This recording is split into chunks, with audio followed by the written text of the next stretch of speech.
ये आकाशवाणी है। कृपया हमारे अगले कार्यक्रम की प्रतीक्षा कीजिए। ये आकाशवाणी दिल्ली है। प्रस्तुत है आजादी के अमृत महोत्सव और हिंदी दिवस के संदर्भ में विशेष रूपक कोटि कोटि कंठों की वाणी, स्वतंत्रता की अमिट निशानी। आलेख डॉक्टर रवि शर्मा मधुप। प्रस्तुतकर्ता डॉक्टर संजय सिंह वर्मा। बोलिए सब मिल महाशय मंत्र वंदे मातरम, तीनों भुवन में गूंज जाए शब्द वंदे मातरम।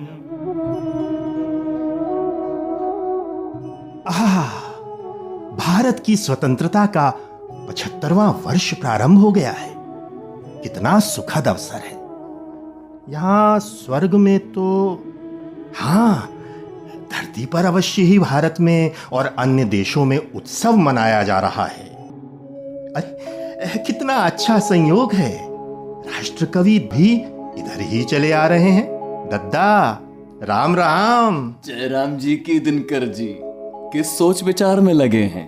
दद्दा, मैं सोच रहा था कि धरती पर तो भारत की स्वतंत्रता का 75वां वर्ष प्रारंभ हो गया है। आपने सही कहा। भारत में तो आजादी का अमृत महोत्सव शुरू भी हो चुका है।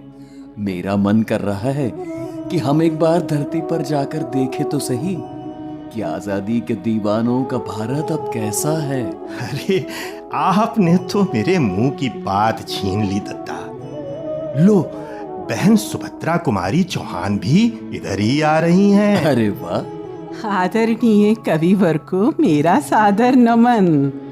लगता है कोई गहन विचार विमर्श चल रहा है। जरा मैं भी तो सुनूं। हम सोच रहे थे एक बार जाकर देखें कि हम सबके सपनों का भारत अब कैसा है। अच्छा, हाँ, ये तो अति उत्तम विचार है, परंतु मैं भी साथ चलूंगी।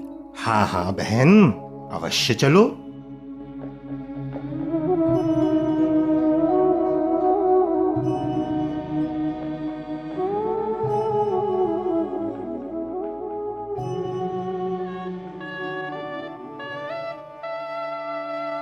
लो, पहुंच गए धरती पर।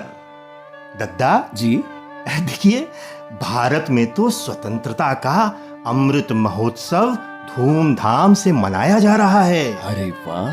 कई विद्यालयों में विद्यार्थियों की प्रतियोगिताएं हो रही हैं। कहीं विश्वविद्यालय में विद्वानों की संगोष्ठी चल रही है, तो दूसरी ओर सार्वजनिक समारोह में राष्ट्र प्रेम के गीत गाए जा रहे हैं। अरे उधर से बच्चों और बड़ों की मिलीजुली आवाजें आ रही हैं। हाँ, चलो चलो पहले उधर ही चलते हैं। हाँ। सभी को नमस्कार। भारत की आजादी के अमृत महोत्सव में हम लेकर आए हैं एक अनूठा कार्यक्रम। जी हाँ, स्वतंत्रता संग्राम में हिंदी से संबंधित राष्ट्र प्रेम की कविताओं की प्रस्तुति और साथ ही आज के प्रसिद्ध साहित्यकारों, विद्वानों के विचारों का मिला जुला संगम। सबसे पहले आकाशवाणी के कलाकार प्रस्तुत कर रहे हैं प्रसाद की यह अमर रचना।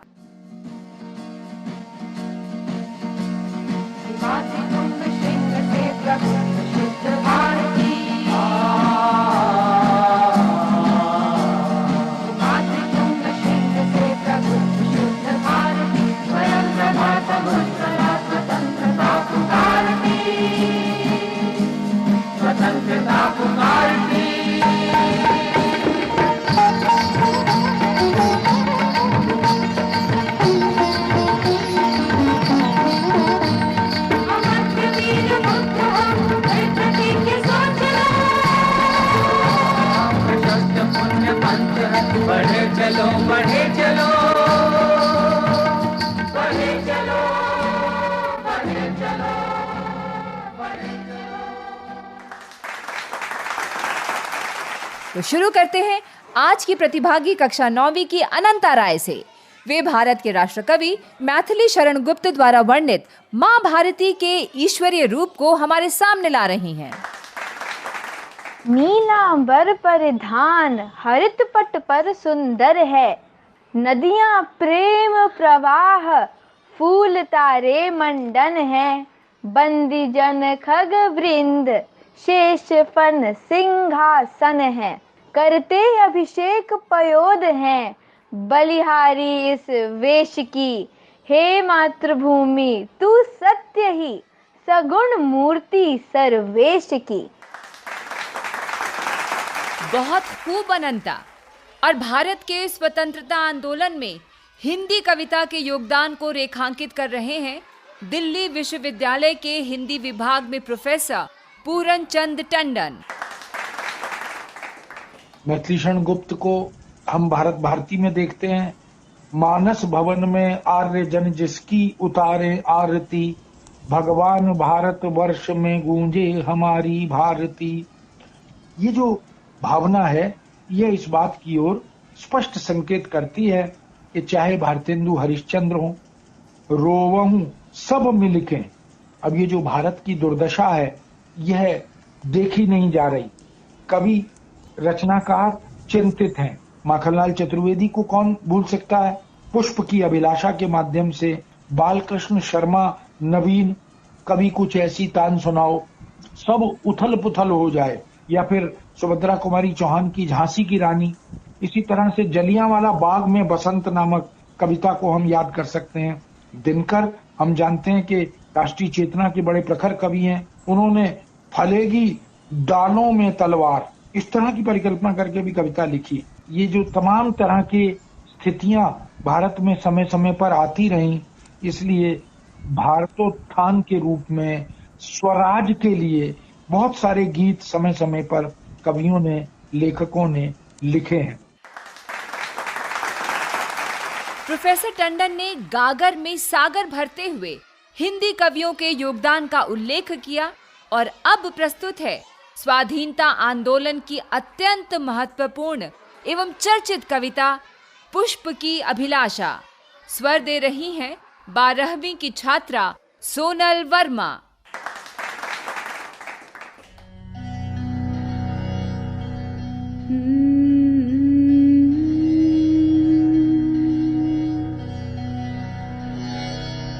मुझे तोड़ लेना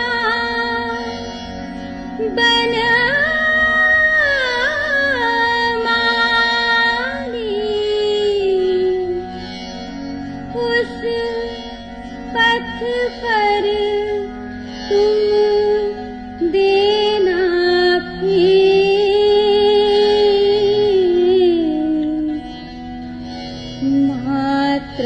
मातृभूमि पर शीश चढ़ाने,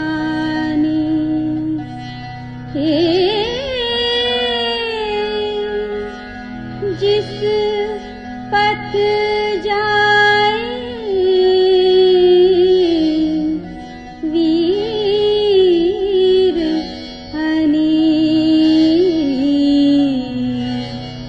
जिस पथ पर जाए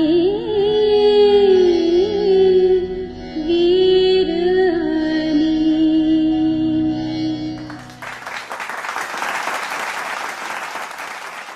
इन अमर पंक्तियों के रचयिता माखनलाल चतुर्वेदी के व्यक्तित्व के अनछुए पक्षों के बारे में बात कर रहे हैं पूर्व कुलपति प्रोफेसर अच्युतानंद मिश्र। 12 बार माखनलाल जी जेल गए हैं। सबसे पहली गिरफ्तारी उनकी 1921 में हुई थी। 8 माह की सजा हुई थी। 63 बार उनके घर में तलाशी हुई है और उनका एक प्रभा मंडल इतना बड़ा था।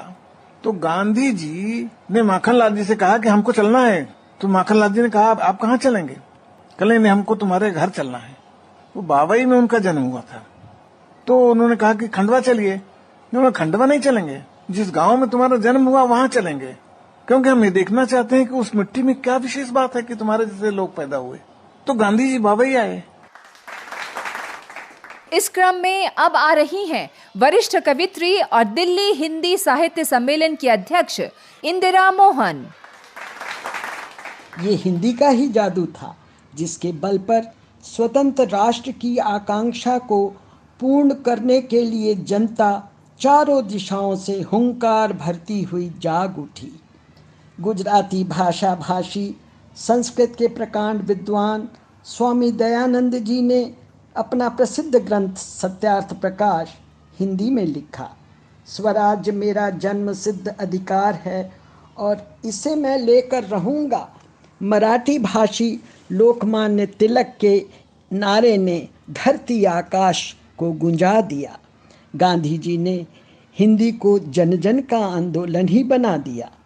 बंगाल में राजा राम मोहन राय ने घोषणा की कि हिंदी में ही अखिल भारतीय भाषा बनने की क्षमता है।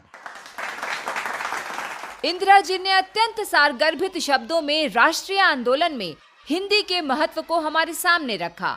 और अब पुनः बारी है आकाशवाणी के कलाकारों की, जो प्रस्तुत करेंगे आजाद हिंद फौज का प्रयाण गीत।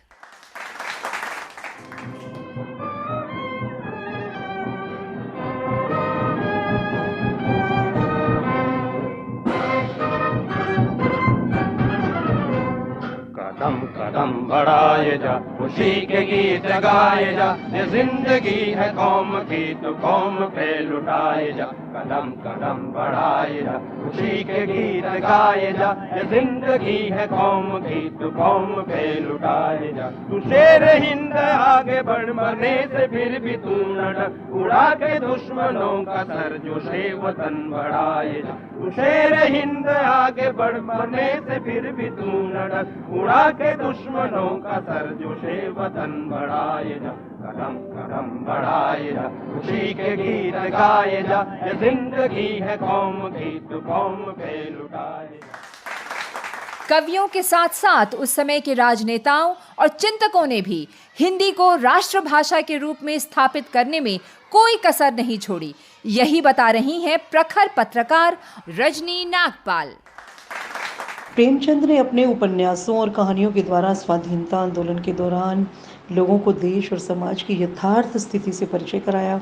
सेवा सदन, रंगभूमि, कर्मभूमि, गबन और गोदान तथा अपनी सैकड़ों कहानियों के द्वारा प्रेमचंद ने तत्कालीन सामाजिक जीवन का समानांतर संसार रचने का प्रयास किया है। तिलक ने 1903 में ही अपने केसरी पत्र में हिंदी को संपर्क भाषा बनाने की बात कही थी। उनका कहना था कि यह भाषा अधिक से अधिक लोगों तक आज़ादी का संदेश पहुंचा सकती है। तिलक ने हिंदी में भाषण देने की परंपरा भी शुरू की। इसी तरह गांधी जी ने वर्धा में स्थापित हिंदुस्तानी प्रचार सभा के माध्यम से स्वाधीनता आंदोलन में हिंदी को हथियार बनाया। और अब सुभद्रा कुमारी चौहान द्वारा रचित झांसी की रानी की अमर गाथा लेकर आ रही हैं कक्षा 7वीं की दिव्यांशी। सिंहासन हिल उठे, राजवंशों ने भ्रिकुटी तानी थी, गुमी हुई आजादी की कीमत सबने पहचानी थी, दूर फिरंगी को करने की सबने मन में ठानी थी। चमक उठी सन 57 में वह तलवार पुरानी थी, खूब लड़ी मर्दानी वह तो झांसी वाली रानी थी। वर्तमान दौर के प्रख्यात कवि अशोक वाजपेयी। जेल जाने वालों में दो तरह के लेखक थे। एक तो थे माखनलाल चतुर्वेदी, सुभद्रा कुमारी चौहान, बालकृष्ण शर्मा नवीन, जो स्वयं सभाओं में और मोर्चों पर और जुलूस में हिस्सा लेते थे और इस आरोप में पकड़े जाते थे और जेल रखे जाते थे। दूसरे वो थे जिन्होंने ऐसा तो नहीं किया, लेकिन जिन्होंने ऐसे विचार व्यक्त किए जिनके आधार पर उनको पकड़ा गया। अब अगर आप एक तीसरी कोटि सोचें तो थे निराला, प्रसाद, पंत। इनमें से कोई जेल नहीं गया, लेकिन उन्होंने अपने ढंग से स्वतंत्रता संग्राम लड़ा। साहित्य में स्वतंत्रता को स्थापित करना अपने आप में एक संग्राम था। राम की शक्ति पूजा, कामायनी, गोदान, शेखर एक जीवनी सब स्वतंत्रता के पहले लिखे गए, लेकिन ये स्वतंत्र चेता लेखकों के लिखे हुए ग्रंथ हैं, इसलिए महान है। तो इसलिए हम तो, जिसको अंग्रेजी में कहते हैं, साहित्य में we were free before freedom. Lady Shriram college के हिंदी विभाग में associate professor doctor Priti Prakash Prajapati Hindi की विभिन्न लोक भाषाओं के महत्व को उद्घाटित कर रही हैं। 1857 आप जानते हैं कि प्रथम स्वतंत्रता संग्राम हम मानते हैं। गांव-गांव से, शहरों से, तमाम जगह वो आंदोलन फैला और पूरी जो गायन शैली थी उस समय हरबोले जो थे बुंदेलखंड में, वो गांव-गांव जाते थे और क्रांतिकारियों के विषय में, स्थानीय नेताओं के विषय में फेरी लगाते थे एक तरह से, मतलब वो घर घर जाकर ये काम कर रहे थे। झांसी की रानी तो थी ही, उस समय जो स्थानीय नेता थे, जैसे एक श्यामलगिरी गोसाई का नाम बुंदेलखंड में लिया जाता है, बिहार के कुंवर सिंह हैं उस समय, उनकी चर्चा होती है। कुमाऊं में कहीं ये गौरीदत्त पांडे, इनका नाम लिया जाता है। उसके अलावा कमला प्रसाद मिश्र हैं। अवधि में एक दुलारे कवि हुए जिन्होंने बेनी माधव एक वहाँ के नेता थे, उनके त्याग की बात की, उनके बलिदान की बात की। तो आप देखिए अवधि, भोजपुरी, कन्नौजी, ब्रज और बुंदेली में तो विशेष रूप से इसका इतना प्रचलन था और जोश आता था लोगों में। इस तरह से हिंदी एक स्वाधीनता का जो जज्बा था उसकी अभिव्यक्ति का माध्यम बनी। और अब आकाशवाणी के कलाकार पुनः प्रस्तुत कर रहे हैं श्यामलाल गुप्त पार्षद द्वारा रचित ध्वज गीत, जो वीरों के भीतर त्याग बलिदान की भावना तरंगित कर देता था। विजयी विश्व तिरंगा प्यारा, झंडा ऊंचा रहे हमारा, शान न इसकी जाने पाए, शान न इसकी जाने पाए, चाहे जान भले ही जाए, चाहे जान भले ही जाए, सत्य की विजय करके दिखाए, सत्य की विजय करके दिखाए, तब होवे प्रण पूर्ण हमारा, विजयी विश्व तिरंगा प्यारा, झंडा ऊंचा रहे हमारा। वरिष्ठ कवित्री सरिता गुप्ता आजादी की लड़ाई में हिंदी कवियों के योगदान को कुछ कविताओं और उद्धरणों की सहायता से बता रही हैं। राष्ट्र कवि मैथिली शरण गुप्त की भारत भारती ने उस समय गूंज मचा दी थी। हम कौन थे, क्या हो गए हैं और क्या होंगे अभी, आओ विचारें आज मिलकर ये समस्याएं सभी। पंडित माखनलाल चतुर्वेदी की रचना पुष्प की अभिलाषा, उसकी एक पंक्ति हर स्वतंत्रता सेनानी के मन की अभिलाषा बन गई थी। रामधारी सिंह दिनकर, उन्होंने कहा था, याचना नहीं अब रण होगा, जीवन जय या कि मरण होगा। वो अपनी कलम को उन स्वतंत्रता सेनानियों की जय बोलने के लिए कह रहे थे जिन्होंने मातृभूमि पर अपना शीश समर्पित कर दिया था। स्वतंत्रता आंदोलन के समय ऐसी कालजयी रचनाओं का सृजन किया गया जो आज हमारे साहित्य की धरोहर हैं। राष्ट्रकवि दिनकर जी द्वारा रचित हिमालय का गौरव गान प्रस्तुत कर रहे हैं ईशान कश्यप। मेरे नगपति मेरे विशाल, साकार दिव्य गौरव विराट, पौरुष के पुंजीभूत ज्वाल, मेरी जननी के हिम किरत, मेरे भारत के दिव्य भाल, मेरे नगपति मेरे विशाल। जाने माने कवि और गीतकार लक्ष्मी शंकर वाजपेयी। अक्सर क्या होता है कि जो गांधी जी का सत्याग्रह का, अहिंसा का आंदोलन है और जो एक क्रांतिकारियों की धारा है, तो कुछ लोग उसको विपरीत दिखाने की कोशिश करते हैं। बड़ी विचित्र बात है।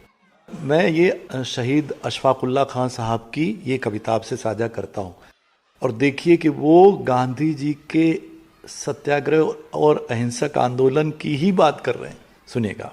कसली है कमर अब तो कुछ करके दिखा देंगे, आजाद ही हो लेंगे या सर ही कटा देंगे, और हटने के नहीं पीछे, डर कर कभी जुल्मों से तुम हाथ उठाओगे हम पांव बढ़ा देंगे, और बेशस्त्र नहीं है हम, बल है हमें चरखे का, चरखे से जमी को हम ताचरख गुंजा देंगे। सीखा है नया हमने लड़ने का ये तरीका, चलवाओ गन मशीनें हम सीना अड़ा देंगे, दिलवाओ हमें फांसी ऐलान से कहते हैं, खून से ही हम शहीदों की फौज बना देंगे। और अब अंतिम प्रतिभागी 10वीं की छात्रा विजया राम प्रसाद बिस्मिल द्वारा रचित उस गीत को लेकर आ रही हैं जो आजादी के दीवानों को अंग्रेजों की क्रूर सत्ता को ललकारने की ताकत देता था। वक्त आने दे बता देंगे तुझे है आसमां, हम अभी से क्या बताएं, क्या हमारे दिल में है सरफरोशी की तमन्ना, अब हमारे दिल में है सरफरोशी की तमन्ना, अब हमारे दिल में है। वाह, भारत के नौनिहालों के मुख से हमारे समय की राष्ट्र प्रेम से ओतप्रोत कविताएं सुनकर मेरा मन उल्लास और उत्साह से भर गया है। आदरणीय दिनकर जी, उधर विश्वविद्यालय में एक विचार गोष्ठी चल रही है, क्यों ना कुछ देर संगोष्ठी में वक्ताओं को सुने? हाँ बहन, ये ठीक रहेगा, आइए सुनते हैं। देवियों सज्जनों, आज की इस राष्ट्रीय संगोष्ठी का विषय है कोटि कोटि कंठों की वाणी, स्वतंत्रता की अमिट निशानी। बीज वक्तव्य के लिए मैं आमंत्रित कर रहा हूं दिल्ली विश्वविद्यालय के Shri Ram college of commerce में हिंदी विभाग के associate professor doctor Ravi Sharma Madhup को। हमारा स्वतंत्रता संग्राम भारत की राष्ट्रभाषा हिंदी में लड़ा गया। राष्ट्र को एक सूत्र में पिरोने वाली, माँ के स्नेह सुधा रस में भिगोने वाली, राष्ट्र प्रेम और गौरव का भाव जगाने वाली, हिंदुस्तान को आजाद कराने वाली सचमुच कोटि कोटि कंठों की वाणी थी। अंग्रेजों भारत छोड़ो, जय हिंद, दिल्ली चलो, तुम मुझे खून दो, मैं तुम्हें आजादी दूंगा, स्वराज्य मेरा जन्मसिद्ध अधिकार है और मैं इसे लेकर रहूंगा, करो या मरो, इनकलाब जिंदाबाद जैसे नारों की जननी हिंदी का हिंदुस्तान की आजादी में जो योगदान है, वह राष्ट्रभाषा हिंदी के महत्व को स्थापित करने में स्वयं किसी प्रमाण से कम नहीं। और अब मैं आपके समक्ष आमंत्रित करने जा रहा हूं NREC कॉलेज खुर्जा के स्नातकोत्तर एवं शोध इतिहास विभाग के अध्यक्ष प्रोफेसर लारी आजाद को, जिनकी पहचान विश्व यात्री और चिंतक के रूप में भी है। स्वतंत्रता सेनानियों में एक सामान्य चीज विकसित हुई, वह थी हिंदी का अंतर प्रांतीय प्रयोग। गांधी जन्मने गुजराती होकर भी हिंदी में बिगुल बजाते, तिलक जन्मने मराठी होकर भी हिंदी में शंख फूंकते, सुभाष जन्मने बंगाली होकर भी आजाद हिंद फौज को हिंदी में ललकारते।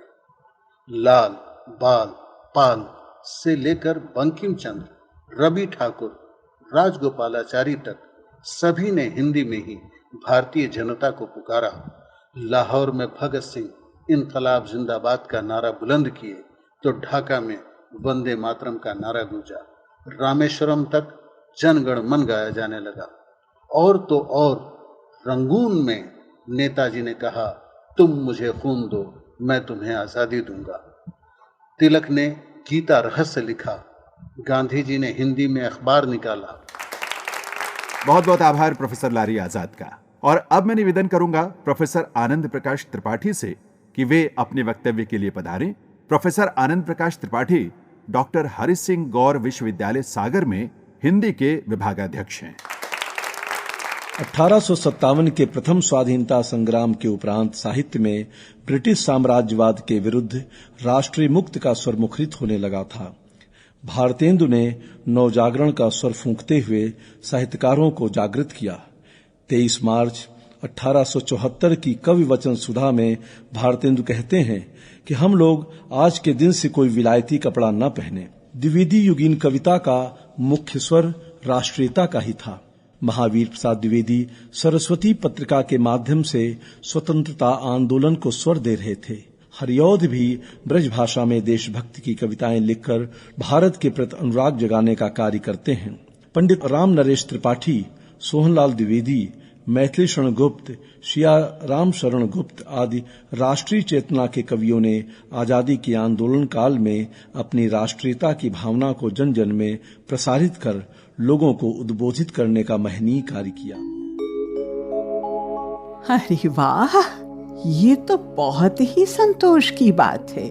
स्वतंत्रता के इतने वर्षों बाद भी भारतवासी स्वाधीनता सेनानियों, साहित्यकारों और बलिदानियों को भूले नहीं।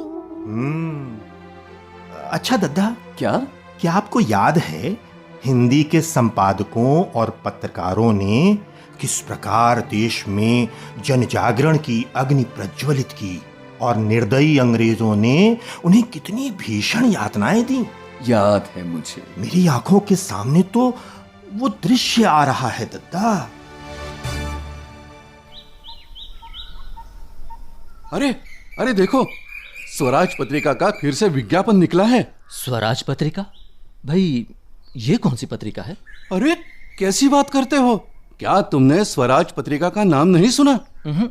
शायद तुम्हें नहीं पता, अंग्रेजों को भारत से बाहर निकालने के लिए हमारे कितने ही साहित्यकार, पत्रकार और संपादक अलग अलग तरीकों से क्रांति की चिंगारी सुलगा रहे हैं, लेकिन स्वराज पत्रिका की बात ही निराली है।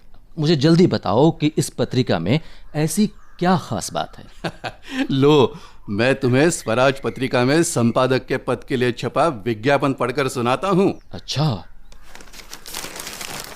संपादक चाहिए, वेतन 2 सूखी टिक्कड़, 1 गिलास पानी, प्रत्येक संपादकीय पर 10 वर्ष काले पानी की सजा।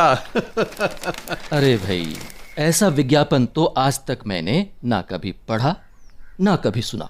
अरे भाई, इस पत्रिका में देश के लिए मर मिटने की भावना जगाने वाली आग उगलती रचनाओं को पढ़कर अंग्रेज सरकार इतना बौखला गई कि उसने इस पत्रिका के 7 संपादकों को कुल मिलाकर 94 वर्ष 9 माह की सजा दी। क्या विश्व में ऐसा कोई दूसरा उदाहरण मिलेगा? असंभव।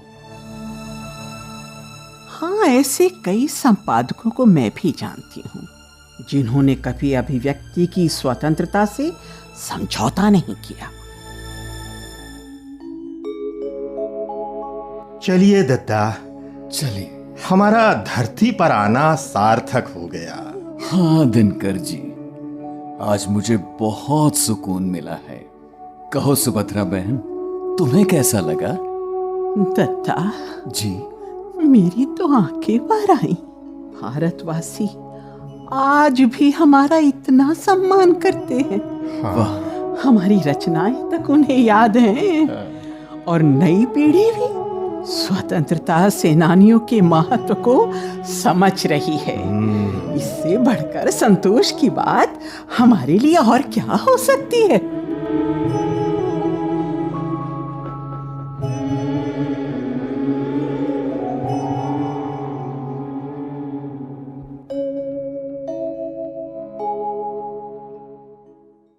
कोटि कोटि कंठों की वाणी, स्वतंत्रता की अमिट निशानी। आजादी के अमृत महोत्सव और हिंदी दिवस के संदर्भ में अभी आपने ये विशेष रूपक सुना। आलेख डॉक्टर रवि शर्मा मधुप, प्रतिभागी स्वर ज्ञानेंद्र सिंह, मनोज माइणकर, अभिनय श्रीवास्तव, मिलिंद देश पांडे, कमल किशोर, ऋतु राजपूत, राजश्री त्रिवेदी, संजना सिंह, बेबी सारा और सोनल वर्मा। प्रस्तुति सहायक हरदीप सिंह और नेहा सोनी। प्रस्तुति सहयोग नवोदिता मिश्रा। प्रस्तुतकर्ता डॉक्टर संजय सिंह वर्मा। केंद्रीय हिंदी रूपक एकांश द्वारा प्रस्तुत ये कार्यक्रम आकाशवाणी दिल्ली से प्रसारित किया गया।